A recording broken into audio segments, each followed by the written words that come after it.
Hello guys, myself Manoj Sharma. Welcome to TechnoSage. So in this video, let's talk about the important topic of Excel, that is the absolute cell references. So before we talk about the absolute cell references, let's understand the example on the screen. So as you can see, there is a section called cost. This is the cost of an item. Next is the shipping cost of the item. And then we have the total cost with including the tax. For inclusion of the tax, we have the tax rate, which is 8.25%, and obviously the tax multiplier would be 1.0825. So in order to find the total, we have to multiply the cost with the tax multiplier and then have to add the shipping cost. So this will give us the total cost with tax. So let's calculate the total for the first item. Put equals, select the cost, multiply it with the tax multiplier, and then add the shipping cost.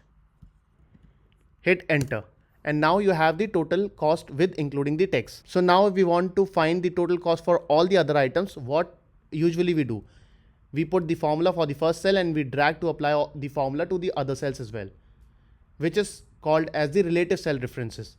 Why? Because if you drag, this will also drag and this will also drag. So the formula will be dragged based upon the relative cell references. Let's see how. If I'm dragging it down, you see the value is mismatched. There is a wrong value. Why there is a wrong value? For first one, the content was tax multiplier, cost and shipping cost for A7 and B7. The next one, obviously A8 and B8, but the tax multiplier also shifted because this is the relative cell reference.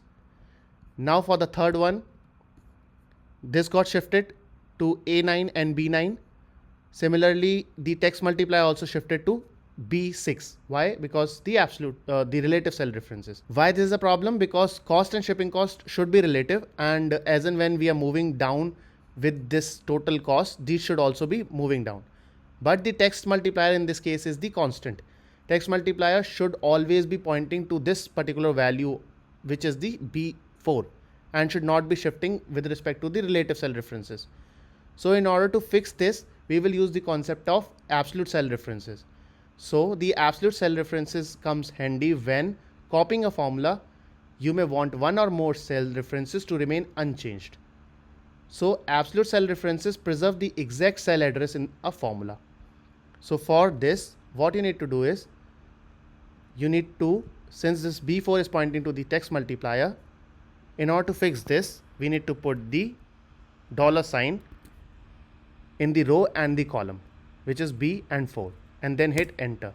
This value will not change. If you drag now you can see, and we can validate also then that in each of the value, in each of the total cost, the tax multiplier is pointing to the absolute cell reference, which is the tax multiplier, and remaining cost and shipping is the relative cell reference, which is moving down as we are going down with the total cost. So in this way, we can make use of the absolute cell reference where we want to preserve the relationship to a formula location.